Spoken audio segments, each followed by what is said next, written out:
Welcome to Seeing Green Solutions for Our Daily Lives, the podcast where we spotlight the brands, ideas, and people making it easier to live sustainably every day. Today's episode is part of our Greening My series, where we unpack our homes and our everyday routines to explore practical ways to make them a bit more sustainable. Let's dive in. Welcome back to the Seeing Green podcast. Today we launch a new series, the Greening My series, in which we will take a different element of our home and daily lives and talk about it holistically. To start the series, welcome to our first deep dive, Greening My bathroom. And you might think of your bathroom as, your personal sanctuary. It's often the smallest room in the house. But don't let that size fool you. Our bathrooms, they're a pretty outsized environmental impact. We're talking a significant chunk of your household's water usage, like nearly 30 to 40% just flowing right down the drain there. And beyond that, it's kind of a hotbed for plastic waste from packaging, excessive energy consumption, and actually a surprising number of chemicals hidden in our everyday products. Yeah, and what's really compelling here is the sheer potential for positive change. It's not just abstract stuff. By focusing on your bathroom, you're directly conserving water, you're reducing your exposure to potentially harmful chemicals, which is great for your health.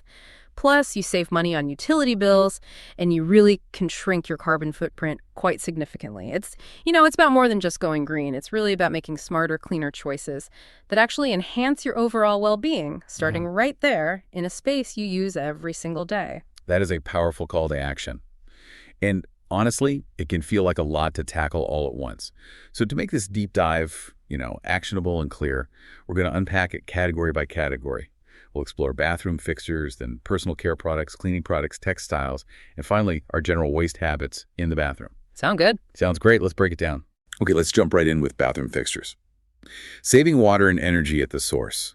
This is where the actual hardware in your bathroom can make a really immediate and substantial difference.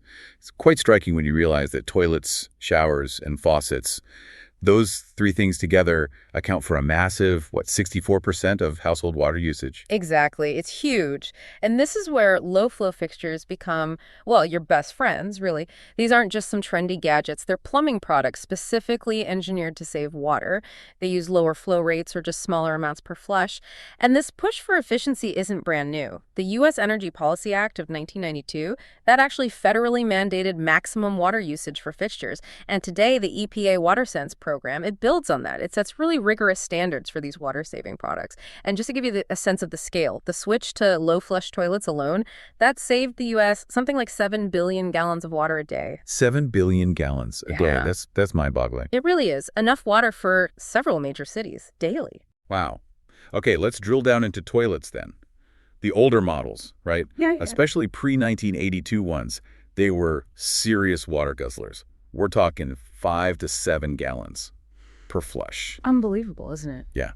And even the ones from the early 90s still use 3.5 gallons. But the modern ones, the EPA WaterSense certified low-flow toilets, they use 1.28 gallons per flush, or even less. Right. A huge improvement. And just making that one swap can save an average family nearly 13,000 gallons of water a year. And maybe, $170 on utility bills? Around that, yeah. Significant savings, both water and money. And then there are those dual flush systems too, right? Offering two options. Exactly. A smaller flush, maybe 0.8 gallons for liquid waste, and then a standard, say, 1.6 gallons for solids. More tailored savings. Now, some people might worry, do these low-flow ones actually work as well? I remember hearing complaints about early models. That's a fair point. Some early versions maybe weren't great, but honestly, today's low-flow toilets have come leaps and bounds. They flush powerfully, effectively. The technology is much better now. No worries there. Good to know. Okay, moving from the toilet to the shower. Shower heads. Similar story here. Very similar opportunity for efficiency, yes. Traditional shower heads, before caps, could use anywhere from 5 to 8 gallons per minute. GPM, federal rules capped that at 2.5 GPM, which was a start. But the WaterSense labeled shower heads, they push that even further using 2.0 GPM or less. So that's at least 20% more water saved. At least 20%, yeah. And that translates to potentially 2,700 gallons a year for an average family. And how do they do that without feeling like, a weak trickle? Great question. The innovation is pretty cool. Modern designs use things like aeration, mixing air with the water so it feels like more pressure but uses less water. Or laminar flow, which creates multiple strong individual streams. Some even have pulse settings or pause buttons right on the head. Pause buttons, interesting. Yeah, so you can stop the flow while you lather up, then start again without readjusting the temperature. And some smart systems, like IKEA has one called Bergvatnet, I think. It can even track your usage. And it has this feature to divert the cold water before it heats up, so you could collect it and reuse it, maybe for plants or even flushing the toilet. Wow, okay. Smart showers. And what about the sink? Faucets. Often overlooked, I bet. Definitely overlooked. But WaterSense labeled faucets can cut water use by at least 30%. That saves around 700 gallons a year for a typical household. And the key there is often that little thing, the aerator. Exactly. That tiny, inexpensive device. It just screws onto the end of the faucet. It mixes air into the water stream, makes it feel fuller, but actually reduces the flow. Super easy install and can cut water use by like 42% on average. That's impressive for such a simple fix. Yeah, and it shows you the direction things are moving when places like California now have strict standards, like 1.2 GPM for bathroom faucets. Right. So water usage is key. But you mentioned energy too. Yes, absolutely. We can't forget water heating. Heating the water for your showers, your sinks. That accounts for roughly 18% of your home energy use. 18%. That's quite a bit. It is. Think of your hot shower not just as water, but as energy going down the drain, too. Often the energy to heat the water is a bigger environmental factor than the water itself. So what are the options there? Well, energy-efficient choices like on-demand, tankless water heaters, they can save 34% of energy, especially for homes using, say, 41 gallons or less of hot water daily. And for those really going green, solar water heaters are amazing. They can provide maybe 50 to 80% of your hot water needs just from the sun. Okay, that covers the hardware pretty thoroughly. Makes a lot of sense.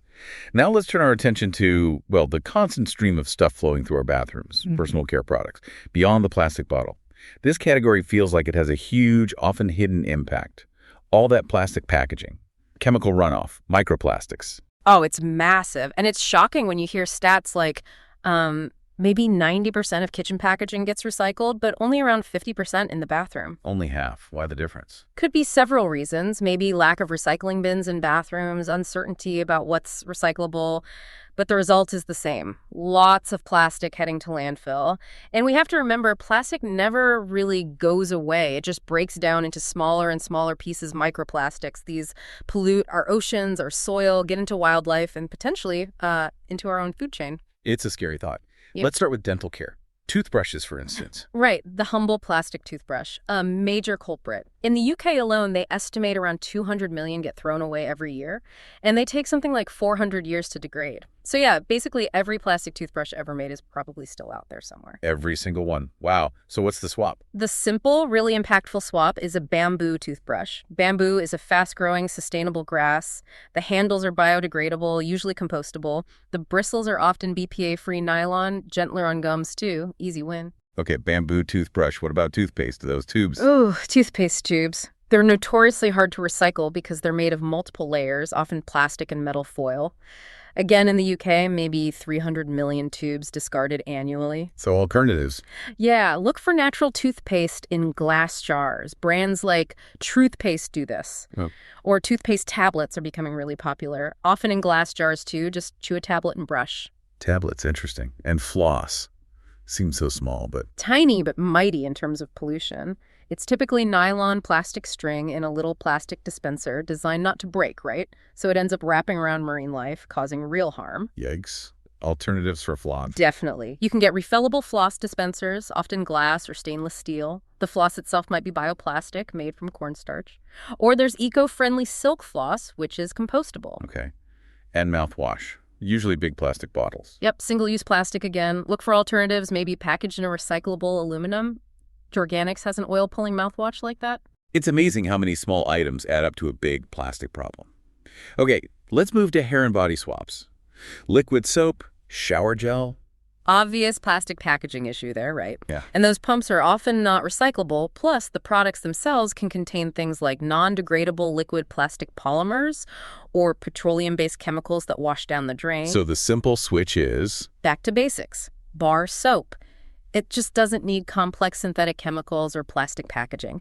There are great brands out there like Friendly Soaps using ancient cold press methods, biodegradable, vegan, no palm oil, ethically sourced ingredients. It's a really easy swap. Makes sense. And shampoo. Yeah. Similar issue with bottles and ingredients. Exactly. Shampoo bottles are a huge source of plastic waste, and standard shampoos can contain chemicals we don't want going into our waterways. So the alternative everyone talks about now is shampoo bars. Yes, they're an excellent, often long-lasting alternative.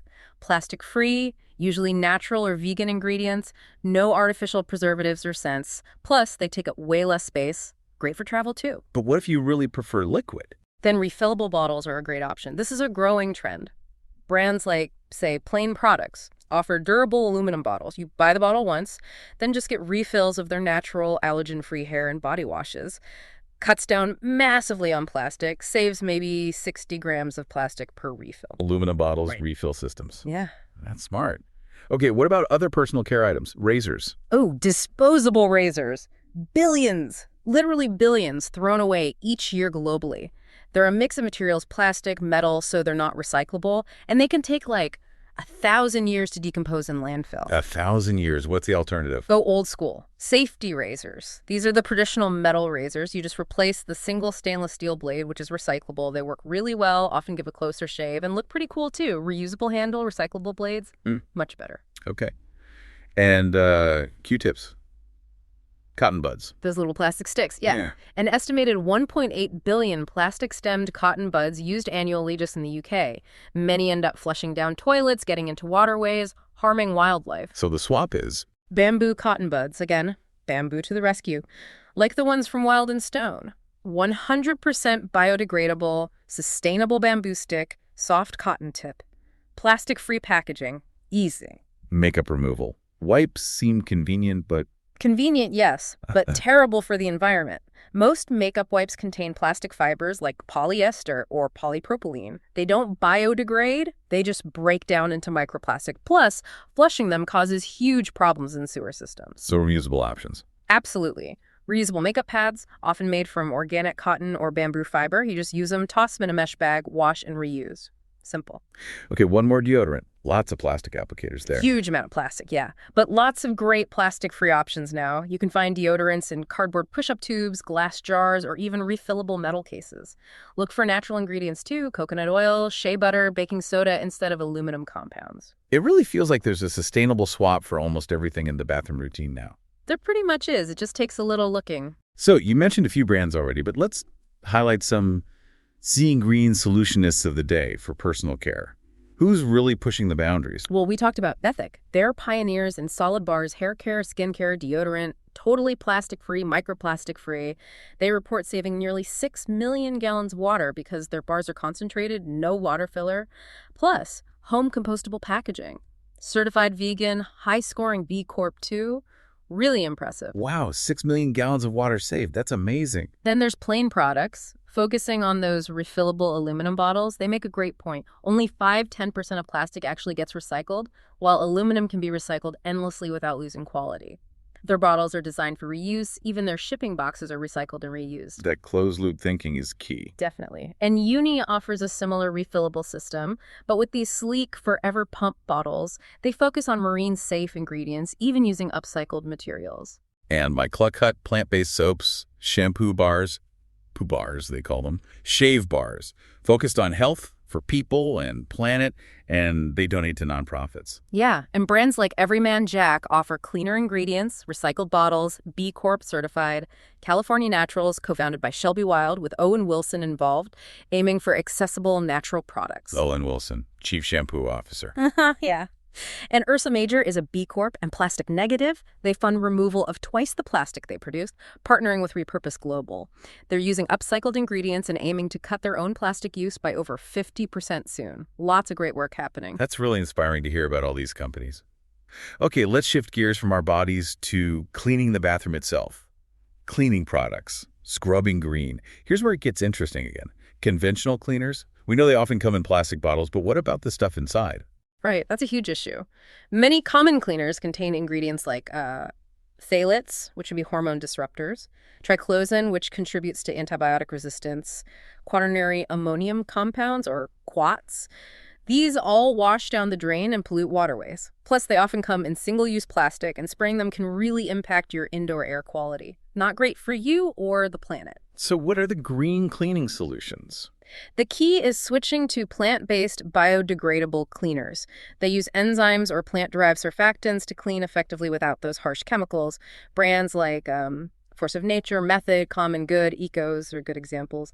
And look at the labels. Avoid products that just list fragrance that can hide dozens, even hundreds of undisclosed chemicals.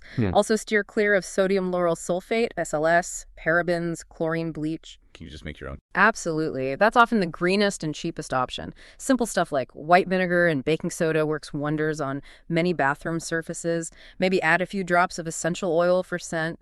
You can even make homemade Castile soap, which is super versatile. Use it as a base for all sorts of plastic-free bathroom and even laundry cleaners. Okay, let's hear about our Seeing Green Solutionists of the day for cleaning products. 2 really stand out for their refill models. Clean Cult uses recyclable, paper-based cartons for refills, and you pour them into their eternal aluminum bottles. Powerful formulas, no harsh chemicals, focused on breaking that single-use plastic habit. Paper refills, that's clever. Yeah, and Blue Land is another big one. They aim to make the sustainable choice easy. Their whole system is based on tablets or powders you mix with water in reusable bottles, so they ship concentrates, no water, much lighter, 100% plastic-free formulas, refillable vessels, compostable packaging for the refills. They say they've diverted over 1 billion single-use plastic bottles, plus tons of certifications. EPA Safer Choice, B Corp, Cradle to Cradle. They're doing it right. 1 billion bottles. Yeah. That's incredible impact. Okay, moving on. Our bathrooms aren't just fixtures and bottles. They're also full of textiles, from cotton fields to laundry baskets, towels, bath mats, shower curtains. They might seem harmless, but how do they contribute to environmental impact? Well, think about the materials first. Conventional cotton farming uses enormous amounts of water and pesticides. That has a huge footprint. Then there's the production process, the dyes used. And when we wash textiles, especially synthetic blends, they shed microfibers, tiny plastic particles that go into the water. Right, microfibers again. So what should we look for in sustainable materials and practices? Opt for towels and mats made from certified organic cotton.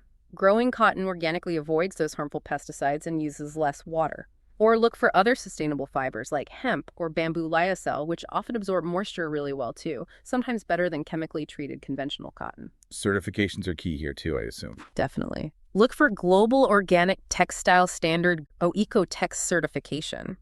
These ensure the products meet strict environmental and social criteria throughout the supply chain. Guarantees no harmful chemicals. And what about washing them? Sustainable laundry habits make a big difference. Always run full loads. Wash at lower temperatures. Switching from hot to cold water can cut energy use by up to 90%. Use concentrated, plant-based detergents, maybe like drops or True Earth laundry strips, which use minimal packaging.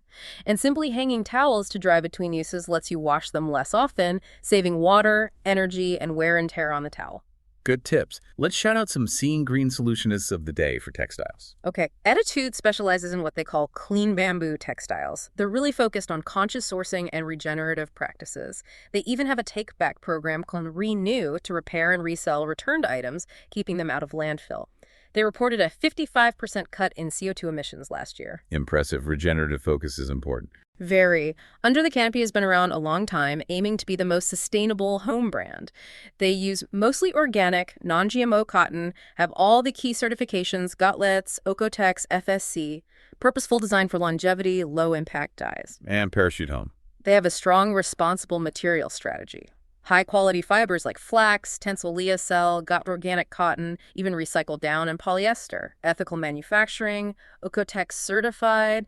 And they have circularity programs, too, like in-store recycling for old linens. Great to see brands taking back old products. Yeah, closing the loop. And Delilah Home, inspired by the founder's dog, apparently. They do luxurious organic cotton sheets and towels made from recycled plastic bottles called Drytech towels, sustainable manufacturing and fair trade factories in Portugal, and they donate 10% of profits. Towels from plastic bottles. That's innovative. Okay, we've covered fixtures, products, cleaning, textiles. That brings us to our final category, waste habits and miscellaneous. Closing the loop, this is about pulling it all together, addressing overall waste, single-use items, recycling, maybe even composting in the bathroom. Exactly. Bathrooms generate a surprising amount of waste, and sadly, a lot of it just ends up in the landfill. We need to be more mindful. Let's talk specifics. Toilet paper and period products. Big ones. Huge. Most conventional toilet paper, made from virgin tree pulp. Chopping down forests for TP, it takes one tree to make only about 810 rolls. Doesn't seem very efficient. Alternative. Switch to bamboo toilet paper or rolls made from 100% post-consumer recycled paper. Recycled paper uses about 50% less water and 64% less energy to make compared to virgin pulp. Look for FSC certification, make sure it's unbleached, processed chlorine-free. Brands like Real, Cloud Paper 7th Generation, Cheeky Panda, who gives a crap. Lots of options now. Okay, recycled or bamboo TP. Yeah. And period products, you mentioned the waste. Staggering amounts. In the UK alone, over 200,000 tons of waste annually just from single-use menstrual products.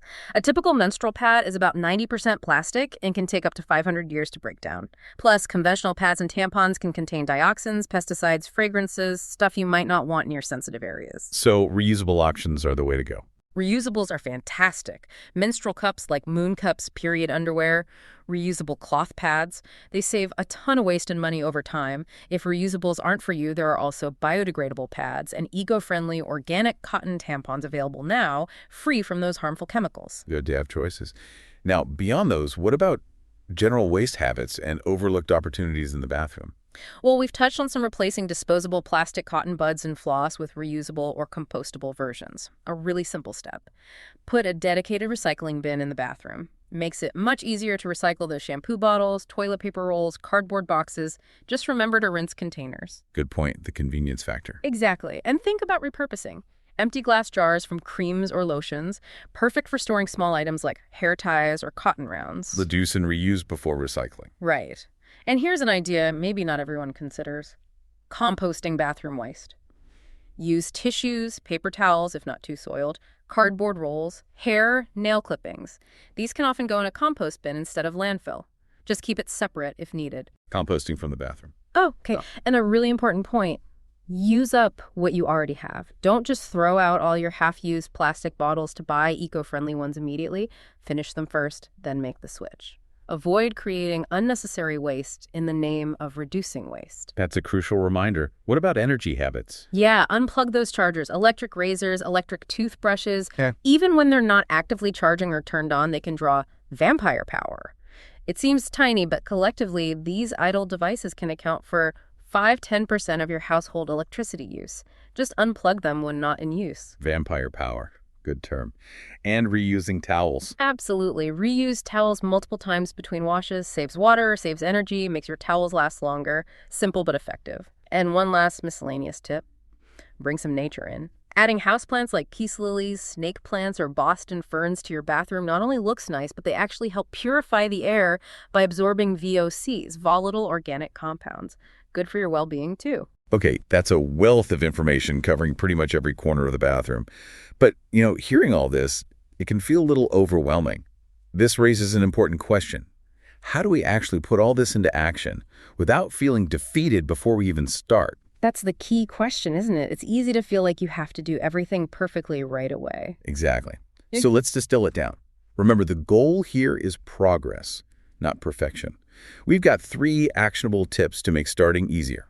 First, start with just one swap. Seriously, sustainability doesn't have to be this massive all-or-nothing overhaul. Pick one single thing. Maybe it's trying a shampoo bar. Maybe it's installing a low-flow shower head. Maybe it's switching to a refillable cleaner. Just pick one and give it a try. Right. That first small success builds momentum. It makes the next step feel much more achievable, less daunting. Exactly. Okay, second tip, make it fun and collaborative. If you live with family or roommates, get them involved. Don't just impose changes. Make choosing the next swap a group decision. Maybe everyone votes on a new towel color from a sustainable brand, or you test out different natural soap scents together. Yeah, turn it into something joyful instead of a chore. You could even make it a fun little competition, like tracking who takes the shortest shower using a timer, or who remembers to recycle the most items from the bathroom that week. Keep it light. Love that. Yeah. Okay, and third tip. Share what you try and ask others to. Don't be shy.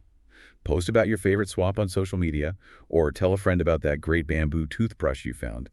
and ask your community what they're doing. Absolutely. Seeing what others are doing makes the whole thing feel more normal, more doable. It provides inspiration, new ideas, and reminds you you're not alone in making these changes. It builds community around positive action. One swap. Make it fun. Share the journey.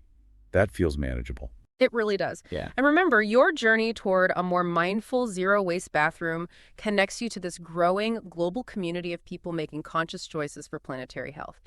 Every small step, honestly, every single swap you make contributes to powerful environmental change. Progress is the goal, not perfection. So we've journeyed through the bathroom, from the toilet tank to the toothpaste tube, uncovering hidden impacts and hopefully inspiring solutions.